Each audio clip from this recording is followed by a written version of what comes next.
Good morning, everyone. Welcome to This Day. It is Friday, and we got a little drizzle maybe coming up this afternoon. I'll tell you about that in just a moment. On our show today, Maggie Black will be here. She is the secretary on the United Board and giving us an update of some of the things and issues and they're going to be talking about at their upcoming meeting, which will be on Tuesday. We're going to bring you a segment from Sterling Financial Advisors, and then from the foundation of Laguna Woods Village, we have Marcy Shinewald will be here today, and she is bringing along a guest who, if you've watched for a while, you folks would know Steve Moore. He's the CEO of AgeWell Senior Services, and they're going to talk about how they work together with the Meals and Wheels program and other programs as well. And we're going to tell you about the meetings today. There's a couple. Now, if you're watching us in the morning, United has their new resident orientation, and you need to email Becky Jackson at vmsinc.org to get your name on the list and find out where that takes place. This is what's on my list, becky.jackson at vmsinc.org. And then at 9:30, Third has their agenda prep meeting. That'll be in the Sycamore Room. Now let's get to the weather. And today, the drizzle is back into the forecast. And what it looks like for this area, South Orange County, hitting us maybe in the late afternoon, early evening or so. Again, it shouldn't be a lot, not much at all, but it is in there. And then that drizzle may continue on and off all the way through Saturday mid-morning, maybe.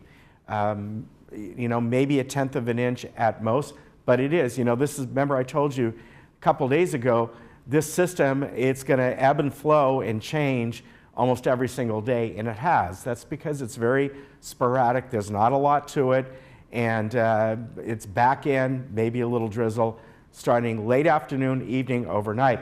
Now, tomorrow, as I said, maybe a little drizzle in the morning, and then we'll start to clear up. Then things start to warm up, but not as much as earlier in the week. It looked like we were going to be approaching the upper 80s and having that last for maybe Sunday, Monday, and Tuesday. That's been back down now. There will be some offshore breezes associated with this, but it's not going to be quite as warm, at least in this area. Certain areas of Southern California will be getting up there, but not here. So Sunday will start to warm up. You'll probably feel about 10 degrees warmer than what it will be on Saturday.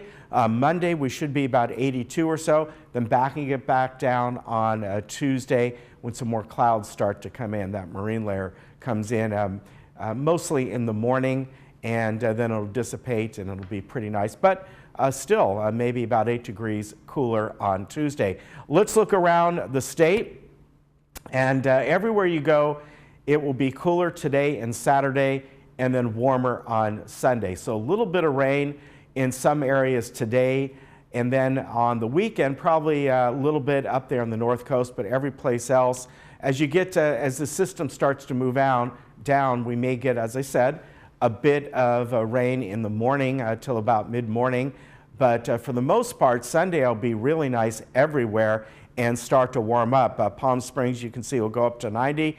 Big Bear up to 57. They will hit maybe close to maybe 68, 69 on Monday, but that's average for the weekend, 57.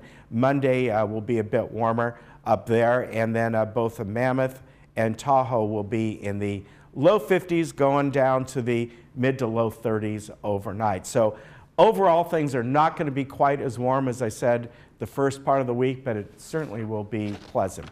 All right, we'll be back in just a moment.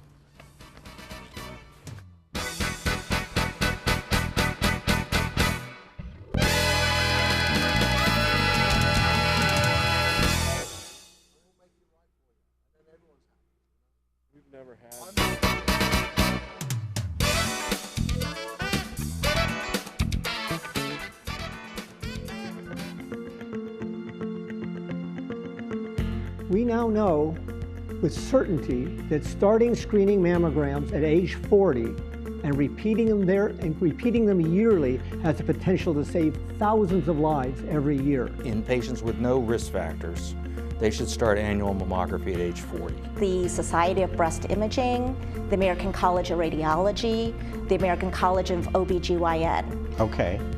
Their guidelines are that an average risk woman begins screening mammogram at age 40. Right now it's a very confusing time, not only for patients but for providers, because multiple different organizations are making different recommendations. Right now it seems as though the most general gist is women should start screening in their 50s if they're at average risk. But a lot of women are not average risk. They've delayed childbearing, till they're later in life, so that places them at increased risk. Or they've had biopsies that, show atypia, they have family history. So if they're not at risk, they really should start screening earlier on, like at age 40. Women should begin their annual mammograms starting at the age of 40. Well, early detection is key, and we recommend at Breast Link to get mammograms starting at age 40 for patients without significant risk factors for breast cancer, which is in line with the American College of Radiology, Society of Breast Imaging, the Mayo Clinic, and the American Council for Obstetrics and Gynecology. There's so many controversies, and women are so confused. Even the doctors are confused. The biggest one that comes out right now is this 40, not 50 argument. The government committee is telling women to start mammograms at age 50. We know starting at age 40 saves thousands of lives, and yet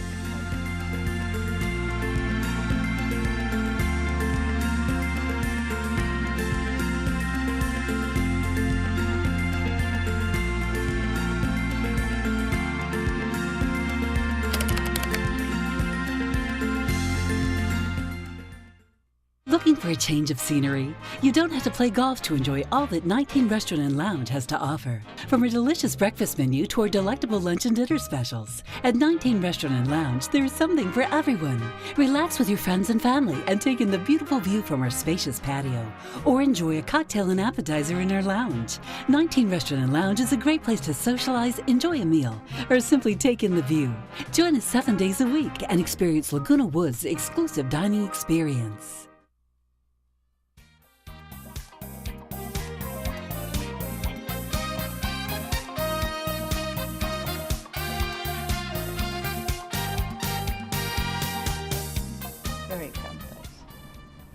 Welcome back. With me today is Maggie Blackwell from the United Board. She's the board secretary, and she's going to talk about several different things. Welcome, and I should mention that a couple things you're going to be talking about first are what's going to be on part of the agenda coming up on Tuesday of next week. That's right, that's right. We're restoring the guarantors policy with restrictions, and that is a policy which we used to have in case the new buyer does not have quite enough financially to purchase the unit. And so this is to restore a guarantor to be sure that they can meet the qualifications for the monthly payments. Okay. As it stands now, the new buyer must have $125,000 nest egg, I call it a nest egg, above the price of the unit. And that, we've always had a nest egg of a certain size, and we move it up and down according to the economics and so on. But it is to protect the person for several years from rising prices for us. So if we have to raise assessments, we don't want people that buy in just barely able to make it right now, but in 5 years they won't be able to do it. And then it becomes, as they get closer to when they finally say, I can't do this, I'll have to sell it or go or whatever. So our price is $125,000, and they have to have an income of $40,000 a year, and that is to pay their monthly payments. If they don't have that, they can have a guarantor a guarantor has to have $90,000 and income-producing assets of at least $250 plus the unit purchase price. So that guarantor writes a contract with United to pay any outstanding assessments or anything that the member cannot pay. So if all of a sudden somebody can't pay their assessments, if they have a guarantor, we bill that guarantor, and that guarantor has to show to us that they can afford that. So it's like a cosigner on a loan. It is kind of like. Now, in the past, guarantors were able to, with less than that, were able to be a guarantor for 10 or even 20 units. But what happens then if the assessments go up and all those people start needing money? The guarantor is not going to be able to pay for all of those. So in United, you can guarantee one United unit and no other unit in the village. Okay. Of course, if you already have one, that's established. But for new things, a United guarantor can only guarantor once. And that means that the member's minimum annual income can drop from $40,000 down to $24,000. Okay. Which is, they'll just barely make it. $40,000 to $24,000, that's why they need a guarantor. Okay. And the income assets of at least $75,000 instead of $125,000. So the combination of the two sources will cover everything for United and will keep the person in the home. Right. As long as possible, you know. And so then at some point they decide to have to sell or whatever. But this helps them, gives them a little security, and it helps people get into the village that really would like to be in the village and need to be in the village, but their families or someone else can't necessarily carry their load. So that's 12A on the board's agenda for next week. And that will probably pass because we hadn't passed and we cut them out for a couple of years and now we say no. Okay. And then we're going to raise the golf cart charging violation fee. We had a fee for people who were charging their golf carts in the carports without paying. It's $120 a year, and you get a little sticker on your cart, and that means you're legal. And so you can plug in, and that's what it costs United for electricity.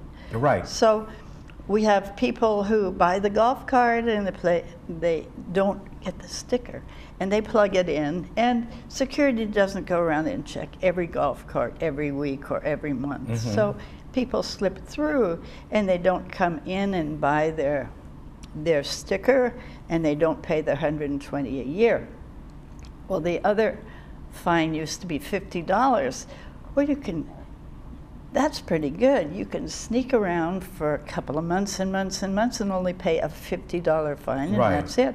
So we decided we better bump it up, and the requirement now is $100 for the fine, and at the same time you have a couple of weeks just to pay the $120 for the year. So this is to get people who are sliding around. You know, it was $50 was not enough. It was a deal to pay your $50 and chance it, you know, and that's what they were doing.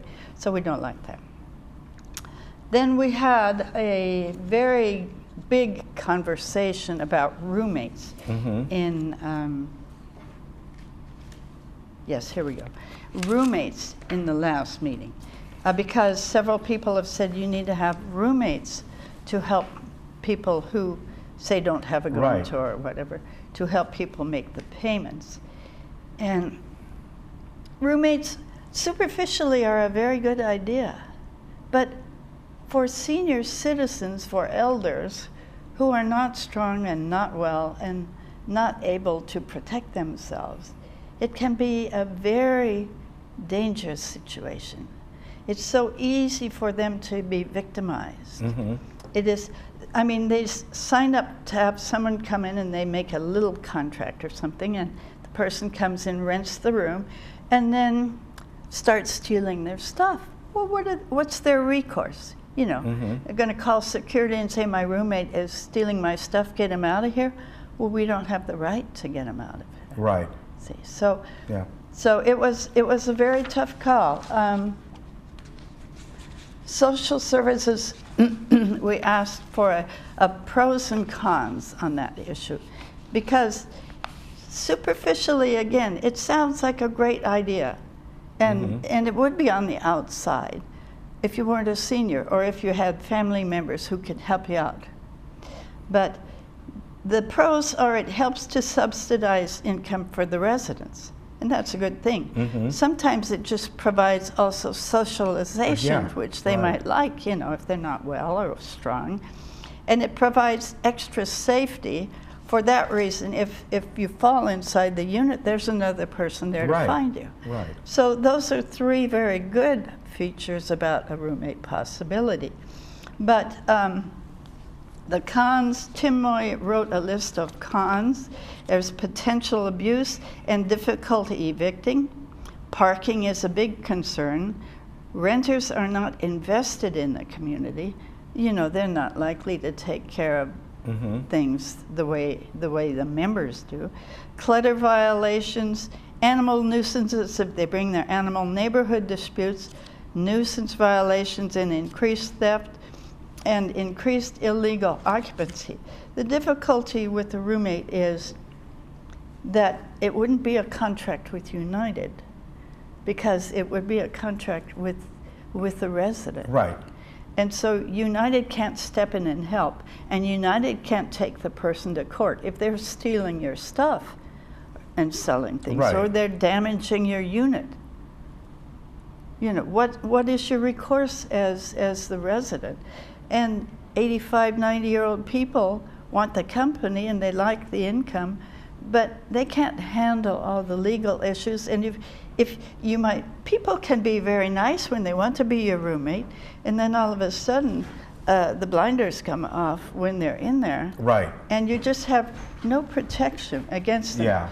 So we said, no, this is not good for us.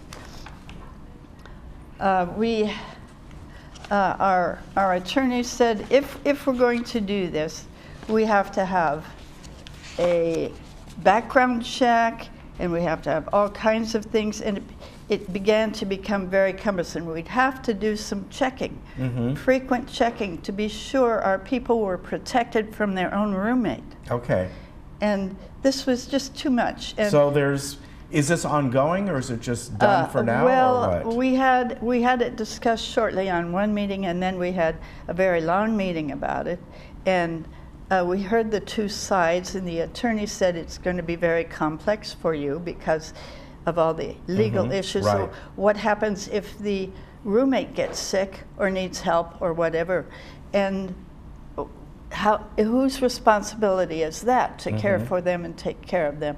It isn't ours, and it would be maybe the residents, maybe not. It's just very awkward. It's a very awkward fit for us. So we had several people with us at the meeting, and after we went through and Tim talked and Mary talked, and I read Jeff Beaumont's ideas against it, Mary Stone talked and listed all the bad things, and the vote was our vote. The committee voted it down. We said, this is just too complex, too hard for us. We cannot protect anyone from someone they might have living there. You know. All right.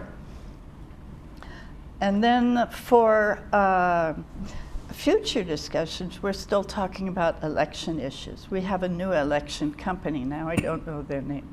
But we just decided.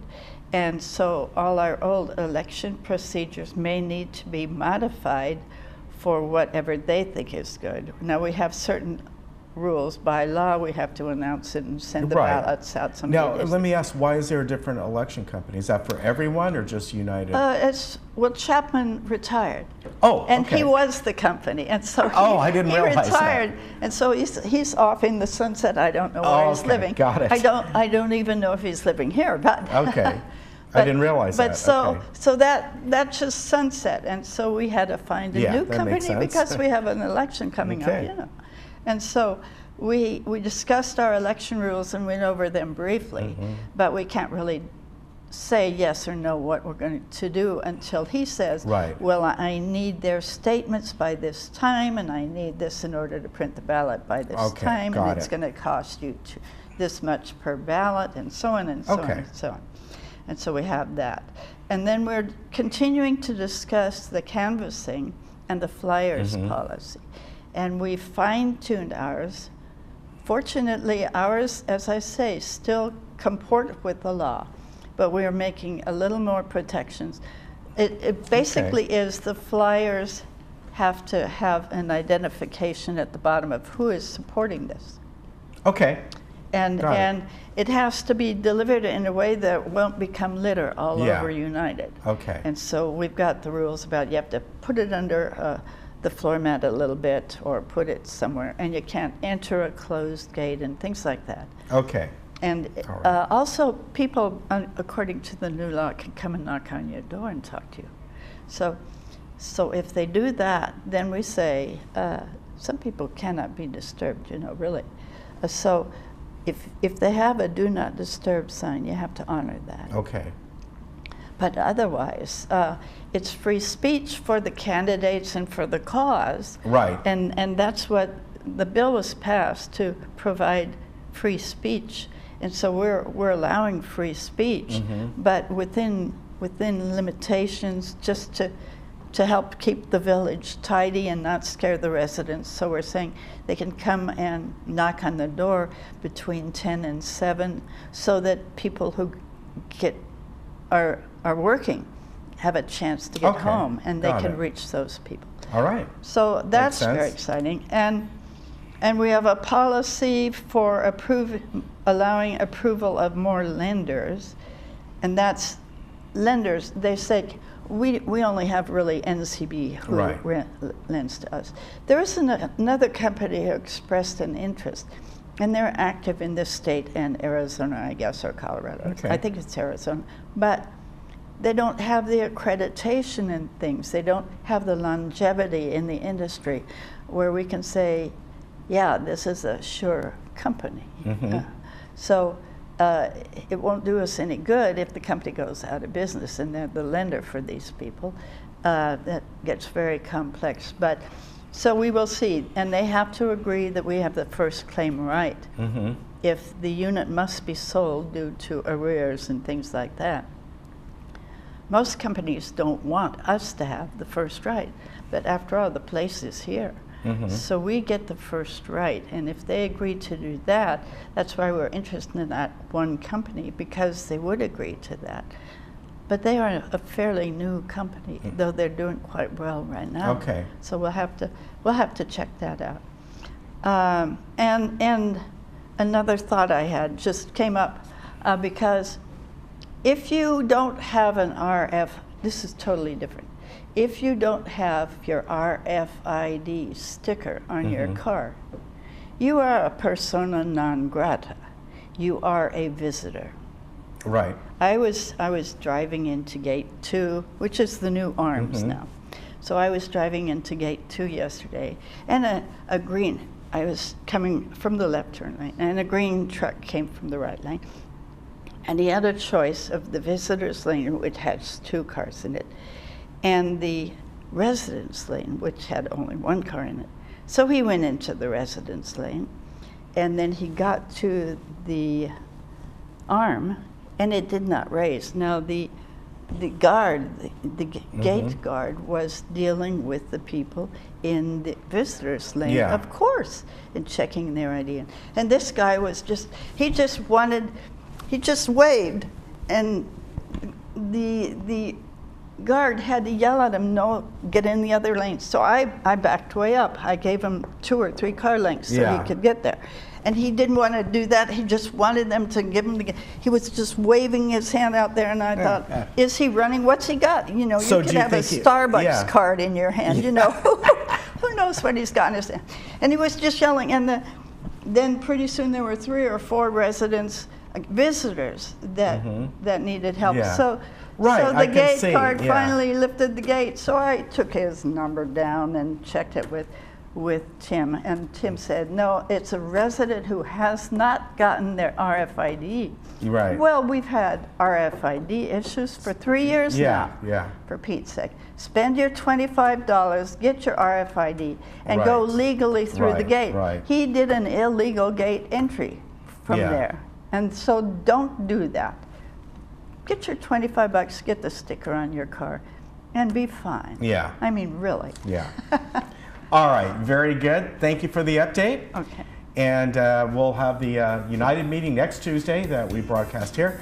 So thank you very much, Maggie. Right. Take Thank care of you. yourself. Thank you. Bye-bye. We'll be right back.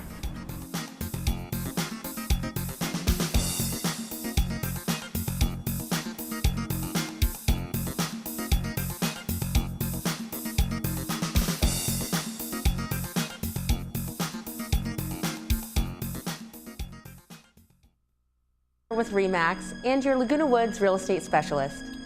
I'm here today with the first of my 7 home selling tips for seniors. Some seniors prefer to rely on the real estate agent who has sold the most properties in their neighborhood. Others seek the most often recommended from family and friends. The right professional will ask questions about your future goals. He or she will help you decide upon a realistic listing price and answer all of your questions promptly before asking you to sign a listing agreement. Give me a call and I will help you make the right move.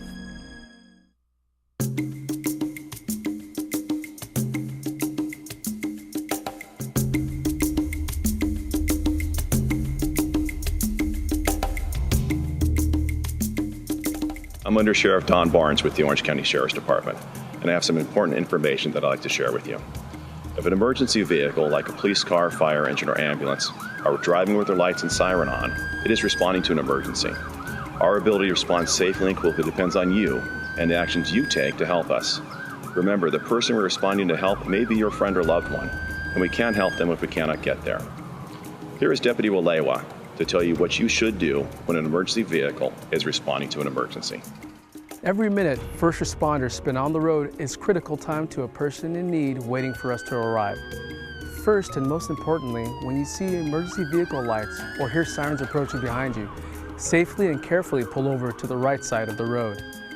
Today's vehicles are highly soundproof, so if you have music playing loudly or other distractions in the car, it can be difficult to hear sirens.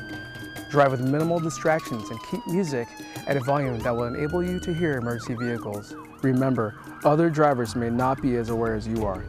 Use extreme caution when pulling over. Use your indicator and carefully slow down before coming to a complete stop. Never stop in or block an intersection. After coming to a stop, wait until the emergency vehicle has passed you by at least 300 feet before moving safely back into traffic. All drivers are required by law to pull over for emergency vehicles, and failure to do so may result in a citation. If a patrol vehicle is driving behind you with its lights on, the deputy may be pulling you over for a traffic violation. If the deputy drives past you, he or she is responding to an emergency. If they remain behind you, they are pulling you over. If you determine that you are being pulled over, you can acknowledge the deputy by turning on your turn indicator while proceeding safely to a stop. Listen for instructions that may be given by the deputy to ensure that you're in a place that is safe. Once you have stopped, place your car in park and turn off your engine. Roll down your window completely, keep your seatbelt fastened, and place your hands on the steering wheel in plain view. Wait for the deputy to give you directions before reaching for your license, registration, and insurance. Let the deputy know where you will be reaching to retrieve the documents. By following these steps, you can help to promote your safety and the safety of other motorists and emergency personnel. Thank you for your time and for your continued support.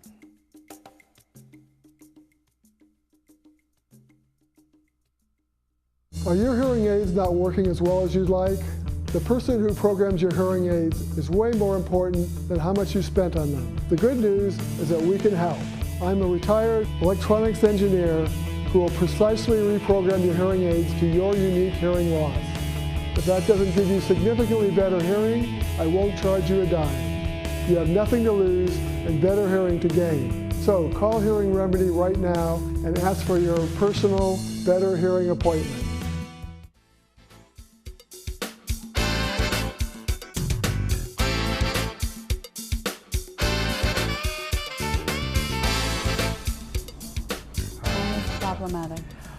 Welcome back. Well, today we have a couple guests on here that I think you both know.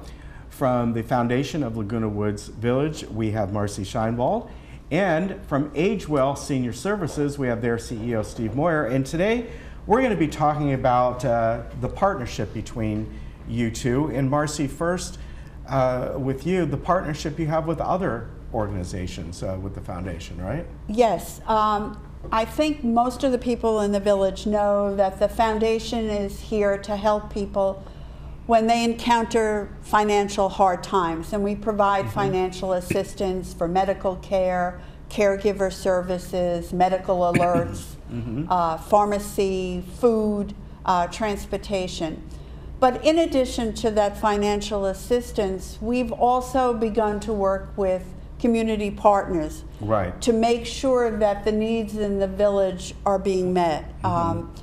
We now work with Alzheimer's, with Braille, with South County Outreach, and perhaps our most long-standing and strongest partnership is with AgeWell. That partnership has actually been in place for 22 years. You were the first agency that we provided funding to, I think, in our second year of existence. But we work with AgeWell. We provide financial support for the Meals on Wheels program. That's how we started.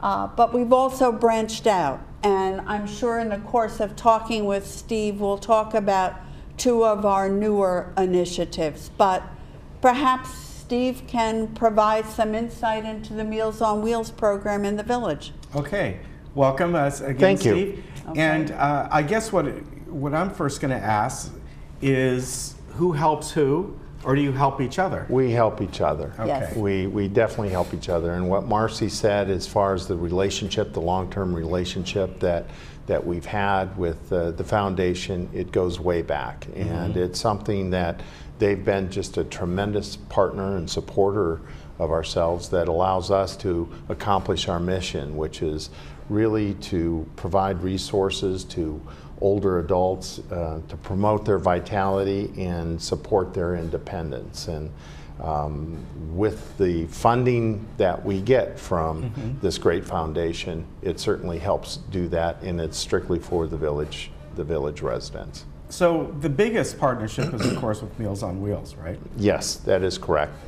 The way that really we work together is that individuals that need financial assistance, if they come to us and they are residents and we see, for instance, that they're in dire need of being able to get their electric bill paid, we will refer them to the foundation. The foundation refers individuals that are in need of Meals on Wheels, and also that are in need of our general Meals on Wheels is Monday through Friday. Yes. And if they see an individual that needs weekend meals because they have no meals during the weekend, then they contact us, and we also provide that weekend meals for those needy individuals. Do you have people going around on the weekends, or just give them more food on Friday? No, we give it, I believe, on Thursday and Friday. They're frozen meals, which are provided for the weekends and also for holidays.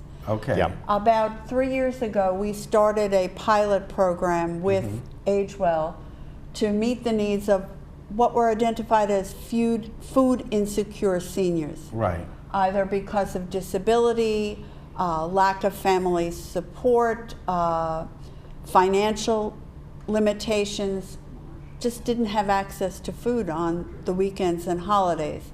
And so that partnership has become a regular part of our relationship with AgeWell now. And we fund that program as well. Okay. The other thing that we have been involved with the foundation is we, at this point, have started up a transportation service that takes place the second Tuesday of every month. Okay. And that's where we pick up Laguna Woods Village residents and take them to the food pantry, the South County outreach food pantry near Irvine. And so that's been totally coordinated with the foundation, Yes. and the need arose, and so we're there doing that at this point too. Yeah, our bottom line in the foundation is that no resident should ever have to choose between filling a prescription and buying food. So it's always been our priority to make sure that people have access to food. By working with AgeWell now, we have identified a small group of residents who are financially strapped, is the only word. And by being able to take them to the pantry, they get a week's worth of food once a month. And if they're eligible, they can also get the USDA senior box. Okay. And if people do not know how to access that program, I just want to leave one phone number with them, if I may, and that is social services. And that is the 949-597-4267. Okay. And by the way, I put the foundation number up there. All right. And as if somebody contacted the foundation, we will link them because we answer every phone call, and we also answer our website. But by doing that, we are able to coordinate with AgeWell. We give them on that Monday the identification of the people who need to be picked up, and they help them with their packages. They take them there, they wait for them, and it is a wonderful service. It's a small group of residents, but obviously they need that support. Right, yeah. And what Marcy is elating to is the transportation program to the South County Outreach Food Pantry. That's the phone number that you would call as far as for social services. In regards to Meals on Wheels, we would like you could contact our Florence Sylvester Senior Center, or you could contact our offices, the AgeWell Senior Service offices. And if you need any information, it's available on our website, which is www.myagewell.org. Okay. All right. Very good. So the word is, if you know you need something, or you know someone who needs something, there's plenty of resources out there. There are plenty of resources. Can I identify one other issue that we're finding through the foundation and through social services, that about half the emergency calls to the village involve falls. People who injure themselves and need to be transported to an ER. The foundation with social services is providing medical alerts for people who qualify. Okay. And I'd like to stress that that's an important service if it prevents somebody from a serious injury. True, you have to financially qualify, that you can't afford to do this on your own, but the foundation does pay for it and pays the monthly fee. Okay. And Ken, if I may add something, so the individuals that are out there watching, if they're not familiar with AgeWell Senior Services, we are a nonprofit organization, and what we do is we operate 9 senior centers from Newport Beach south to San Clemente. And we provide lunches in all of those senior centers, including Florence Sylvester, which caters mostly to the Laguna Woods residents. And that happens Monday through Friday.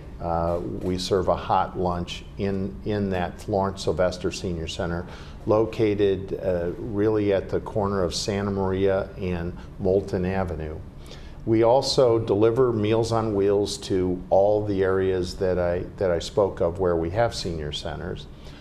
Also, you'll see our buses that are driving throughout the area. They're a lime green. It says AgeWell Senior Services on it, and we provide non-emergency medical transportation. And once an individual qualifies and they're signed up, we can take them to doctor's appointments and that sort of thing. Steve, how many people, I know for Meals on Wheels, I don't know how accurate my numbers are, But how many residents do we serve monthly? About 150 to 175? It's about 165.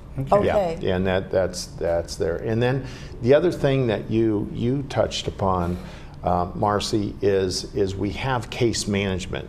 Our Meals on Wheels volunteers, when they deliver the Meals on Wheels, in the event that they ever see any resident that is getting the Meals on Wheels in trouble at all, we bring in case management, assess the situation, and as she talked about, if there's a fall that's occurred, obviously we get emergency attention there, but further we follow up with a monitor of some sort that we get that individual so they can wear that at any given time. If they fall, they're not by themselves. Yes. All right. Okay. Very good. Thank you both for coming on today. Thank you. I appreciate it, and I know the residents here appreciate it as well. And if you want more information, you can always go to either one of their websites, the foundation or AgeWell. And if you want to find out how you can get involved with Meals on Wheels, I would call the Florence Investor or directly to AgeWell. Either way, they can set that up for you and you can help out being a volunteer. Thank you very much. Thank you very Ken, much. very much. Bye-bye. Thank you. Bye, Marcy. Good to see you. Terrific. Can't go on meeting like this.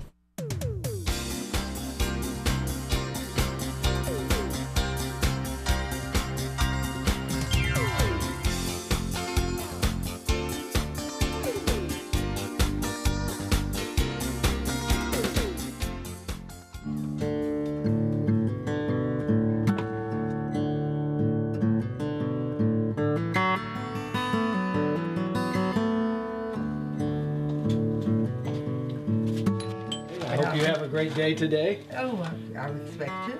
There's your meals, and we'll see you later. Thank you very much for coming. Bye-bye. This is AgeWell Senior Services.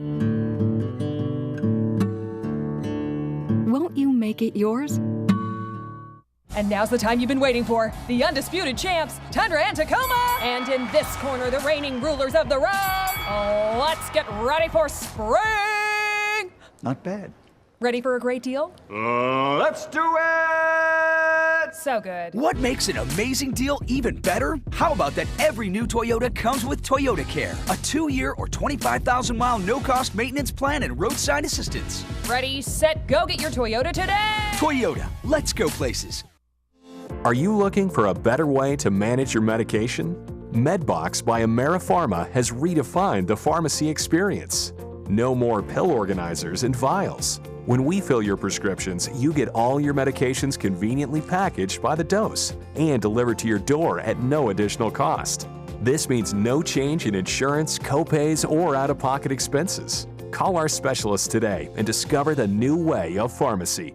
MedBox by AmeriPharma. You made it. Years of hard work, investing, planning, and now you're here. The long-awaited reward you spent a lifetime looking forward to. But what now? After years of growing a nest egg, now you may want to manage it. Use it to fund your dreams. Make it last as long as you need it. And leave some for those you love. So what do you do? Wall Street continues to be uncertain, and some conservative options have dropped through the floor. How do you maintain opportunities for growth and reduce risk of loss from market changes? That's where we come in. We are financial professionals. From insurance products to tax reduction strategies and guaranteed retirement income you cannot outlive, provided by the claims-paying ability of insurance companies. You've worked a lifetime to get here. Let us help you enjoy it to the fullest. For a complimentary consultation, simply contact us today.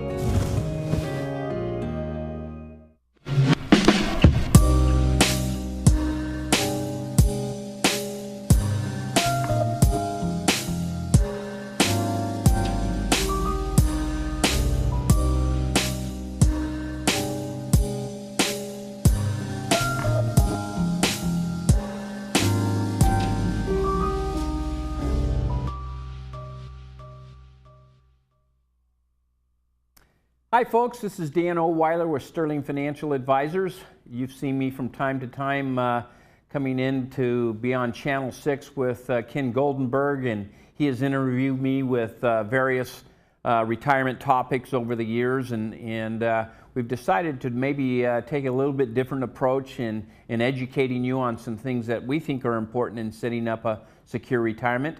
You might have known that we put on retirement seminars with our company, Sterling Financial Advisors, and we do that from time to time, maybe once a week or once every 2 weeks. We have people come to our seminars, and we actually have them write down questions in regards to some things that they would like to hear in the seminar and what is of interest to them. Interestingly enough, all of the questions probably fall within 4 or 5 categories. Retirement income, when I should take Social Security, how much money do I need? All those types of things are questions that are commonly asked in the seminars that we take. Well, so we thought we would put together some of these subjects and have me just maybe educate you a little bit, kind of talk to you about what we think is important in those different categories. And so today we're going to be talking about required minimum distributions from retirement plans. There seems to be a lot of confusion as to how you go about taking that. Do you have to in fact take those distributions? So I think we'll talk about required minimum distributions and the guidelines and the laws regarding that. So we'll go ahead and get started. I use a whiteboard, and we'll just kind of talk to you a little bit about the basics of required minimum distributions and how they work. So I'm going to move over here to the board, and so if you can follow me, that will be great. The first thing to know is that at some point the government has told us we have to start taking money out at age 70 and a half. So at age 70 and a half, it's called required minimum distributions. And that means the government says to you, if you have an IRA or a 401k, 403b, 457 plan, any type of retirement plan where we're obligated to take those requirements out, we have to start that at age 70 and a half. Now, somebody has asked, well, when by 70 and a half? Well, it's April 1st of the year following when you turn 70 and a half. So let's assume that here we are on, let's say June 1st, we turn age 70 and a half, okay? That means we have till the following April 1st, before we have to take our first required minimum distributions, okay? So if we have a $300,000 IRA, I'm just taking that as an example. I know some of you have more, some of you might have less, but if you have $300,000 in your IRA account or 401k and you turn age 70 and a half in June, okay, you have till the following April 1st until you have to take your first required minimum distributions. Now, if you wait till April 1st of the following year, then by December 31st, you have to take out another distributions for age 71. So you would have 2 distributions in that first year if you wait till April 1st. So tax-wise, tax planning, you may want to consider whether or not it makes sense to wait till April 1st that first year, because you'll have a double distribution that year. But let's assume you have $300,000 in your IRA. You turn age 70 and a half. Okay, how do you go about figuring out what your required distribution is? Well, there's a publication called Publication 590 of the IRS Code. It's a publication that the IRS publishes that talks about distributions from IRA accounts or 401ks or retirement accounts. And they list a schedule there of life expectancies. For age 70 and a half, it is 27.4. So that means next year, when you're age 71, it would be 26.5, and then 25.7, or whatever that factor is. You have to take this factor and divide it into $300,000. So you would take 27.4 divided into $300,000, and that turns out to be $10,950. So that's what your required distribution is for that first year. You would have to take it out by April 1st of the following year. Now, what happens if you don't take it out? Well, there's a problem there. Okay, if you don't take out $10,950, whatever you don't take out is subjected to a 50% penalty, and that's a high penalty. So if we only take out $5,950, we are $5,000 short.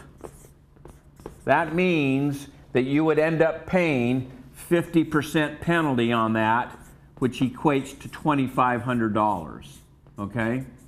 And so you would end up having to pay a penalty of $2,500 that very first year if you failed to take out all $10,950 and you were, in this example, short $5,000. So you don't want to forget taking out your required minimum distribution. You always want to make sure that you will do that every year no matter what, because you'll have to pay that penalty, plus you still have to go back and take out that $5,000 that you didn't take, which creates more taxes on your tax form. So you always want to remember, folks, to take out your required minimum distributions. There's really no way to avoid required minimum distributions from our retirement accounts because the government has allowed us to defer these taxes over a period of time. Many times people will say, well, can't I just pass this on to my kids and avoid that? Well, that would be nice,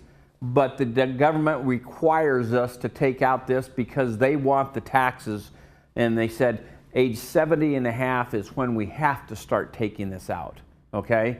And so we're going to talk about maybe some options that we have and that can have what we call an exit strategy from these tax-infested accounts, so to speak, how we go about maybe minimizing the amount of taxes we or our heirs have to pay. And so we want to be able to have some kind of exit strategy rather than just sticking our head in the ground thinking that this problem is going to go away, because it never goes away. So we're going to, in the next segment, we'll talk a little bit about maybe some strategies that we use with some of our clients in being able to reduce or eliminate the taxes on these types of tax-infested accounts. So this is Dan O'Weiler, the retirement professor, wishing you a great day, and we hope you have an enjoyable retirement. Thanks.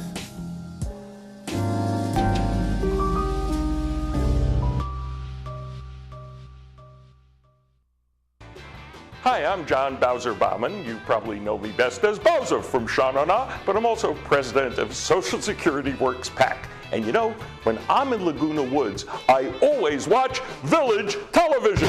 Grease for peace.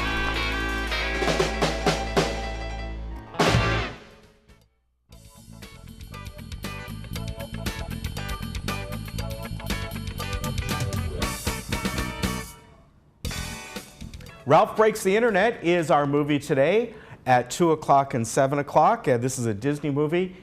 Very good. I really did enjoy this. And it's based on the first movie, the sequel to Wreck-It Ralph. And in this one, video game bad guy Ralph and his fellow misfit Vanellope must risk all by traveling to the World Wide Web in search of a replacement part to save Vanellope's video game. This takes place kind of at the start of when the internet really began going, and you can see they start out in an old video game arcade, and Vanellope's video game Sugar Rush that's the one that she's part of. And on their way, they become in way over their heads as they start to make their rounds in this new world called the internet, and rely on the citizens of that realm called netizens to help navigate their way around, including coming upon an entrepreneur named Yes, who is the head algorithm in the heart and soul of a trend-making site, BuzzTube, which is, of course, is kind of a makeup of YouTube and BuzzFeed. So a really good movie. You have all these different characters in this. A lot of the Disney characters appear in this as well from over the years. and really well done. I enjoyed this very much. This will be today at 2 and at 7 o'clock. Now, our movie on Monday, April 8th, is Creed 2. This is a sequel to the first Creed movie, and really it's part of the whole Rocky Balboa realm, and it's under the tutelage of Rocky Balboa. Heavyweight contender Adonis Creed faces off against Victor Drago, the son of Ivan Drago. Years after Adonis Creed made a name for himself under Rocky's mentorship, the young boxer becomes a heavyweight champion of the world. While his life is good in that victory and his marriage to Bianca, trouble comes to Philadelphia when Ivan Drago, the Russian boxer who killed his father Apollo, arrives with the son and want to set up a match between the two. This stars Michael B. Jordan, of course, Sylvester Stallone, and Tessa Thompson in this. This will be our Monday movie. So if you love the whole Rocky saga, which started, boy, about 1980, I think, 1978, around that time, goes way back. Yeah, I think it was back then, 1978, 1977 maybe. It's gone on for a long, long time. You'll enjoy this one. All right, I want to tell you about the weather today. As I said earlier, there's a chance, more than likely, that we'll get some light rain or drizzle coming in, probably late afternoon, evening, and maybe overnight, spilling over into tomorrow morning till maybe about mid-morning on Saturday. This shouldn't be a lot, but it is back into the forecast. As they've been saying this week, every day this has changed. These kind of systems that aren't real powerful kind of ebb and flow, but it is back in the forecast for a little bit of rain this afternoon into the evening and maybe into tomorrow morning. Then we're going to get some nice sunshine coming in and a warm up with some offshore winds coming up on Sunday and Monday. Tuesday we'll get back to some morning clouds. All right, around the state, fairly mild and some rain here and there, but Sunday throughout the state will be the warmer of the days this weekend.